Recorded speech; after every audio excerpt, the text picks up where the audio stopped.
তো আজি 3.5 বছৰ ধৰি তেওঁ আমাৰ উত্তৰ মইনাগুৰি গাঁওবুঢ়া হৈ আছিলে। তো সৰুৰে পৰা তাৰ বহুত দুৰ্নীতি আমি গাঁৱত দেখা পাইছোঁ। দুৰ্নীতি ইমান আৰু বহলাই নকওঁ, কাৰণ আপোনালোকে ইতিমধ্যে জানি পাইছে, কাৰণ ইয়াত আমাৰ গাঁওবুঢ়া সন্থাৰ বহুতো মানুহ আহিছে ডিষ্ট্ৰিক্ট লেভেলৰ পৰা, চেণ্ট্ৰেল লেভেলৰ পৰা। সিহঁতে আজি আমাৰ ৰাইজৰ প্ৰেৰণাত, মানে ৰাইজেৰ সিহঁতক অনুমতি কৰাত আজি তেখেত আহি আমাৰ গাঁৱৰ পুৰণা গাঁওবুঢ়া মাননীয় তপন দেৱ মহাশয়ক মানে বদৰ পৰা নমাই আজি নতুন গাঁওবুঢ়া সন্তোষ সৰকাৰক নিযুক্তি দিছে। আপুনি এই নতুন গাঁওবুঢ়া নিযুক্তিৰ কাৰণে আপোনালোকে সন্তুষ্ট? আমি বহুত সন্তুষ্ট। তেখেত একজন জ্ঞানী ভদ্ৰ মানুহ, তাৰ প্ৰতি আমাৰ বিশেষ আশা আছে যে আগন্তুক পৰ্যায়ত তাৰ হৈ আমি গাঁৱৰ উন্নতি পাম। নাই, মোৰ ক'বলগীয়া এইটোৱে, তাৰমানে আগৰ যিজন গাঁওবুঢ়া আছিলে তাৰ লগত মোৰ কোনো শত্ৰুতা নাই, একো নাই, বন্ধু মানুহ, সম্পৰ্কত মোৰ ভাগিনাই হয়। তাৰ লগত মোৰ কোনো এইগিলা নাই, কিন্তু ৰাইজে বহুত অভাৱ অভিযোগ আনিছে তাৰ এগেইনষ্টত। সেইবিলাক মই ক'বলগীয়া নাই। ৰাইজে এতিয়া সিদ্ধান্ত লৈছে মোক গাঁওখন চলাই নিয়াৰ কাৰণে। ৰাইজৰ সিদ্ধান্ত মৰ্মে মই আজি মানে সন্মতি জনালোঁ। ৰাইজৰ সিদ্ধান্তক সন্মান জনাই মই গাঁওখন ৰাইজৰ সহযোগিতাত চলাই নিয়াৰ কাৰণে দায়িত্ব গ্ৰহণ কৰিলোঁ। এইখিনিয়ে মোৰ ক'ব। ৰাইজ আমি আজি সিদ্ধান্ত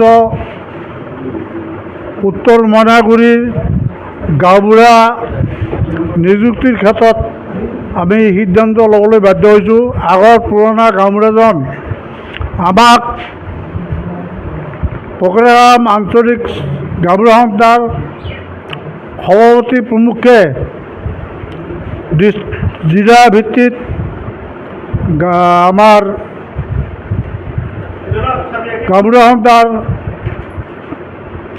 5জন মানুহ তেখেতৰ ঘৰত গৈছে।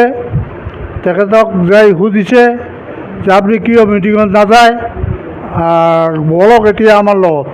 সি কয় মই মিটিঙত যাব নোৱাৰিম আৰু মোক মাতা নাই, নানান ভেউচাৰি মাৰা কথা কৈছে, যাৰ ফলত আমাৰ তৰফৰ পৰা আই কাৰ্ড বিচৰা হৈছে, সি নিদিব বুলি কৈছে।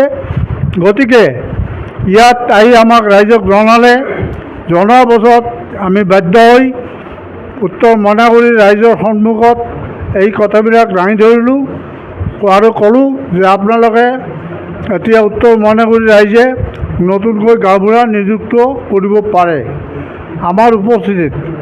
সেইকাৰণে উত্তৰ মইনাগুৰি জনগণে আজি আমাৰ কোকৰাঝাৰ জিলা বা কোকৰাঝাৰ আঞ্চলিকৰ সন্মুখত মানে সিদ্ধান্ত ল'লে যে আমাৰ গাঁৱৰ পৰা আজি নতুন গাঁওবুঢ়া আমি নিযুক্তি কৰা হ'ল। তেখেতৰ নাম কি আছিল? সন্তোষ সৰকাৰ নামেৰে। আৰু এতিয়া আমি মিডিয়াক এই ক্ষেত্ৰত আমি জনাব যে আগৰ গাঁওবুঢ়া তপন দে আজি আমাৰ কেন্দ্ৰীয় কমিটি, জিলা কমিটি তথা আঞ্চলিক কমিটিক মানে প্ৰতাৰণা কৰাৰ কাৰণে তেখেতক আমি আমাৰ গাঁওবুঢ়া সন্থাৰ পৰা অপসাৰণ কৰিলোঁ। আৰু আই কাৰ্ডখন যদি তেওঁ সহায় নিদিয়ে তেনে মিডিয়াৰ জৰিয়তে আমি অনুৰোধ ৰাখিব খুজিছোঁ ইয়াৰ বিহিত ব্যৱস্থা ল'বলৈ আমি বাধ্য হ'ম।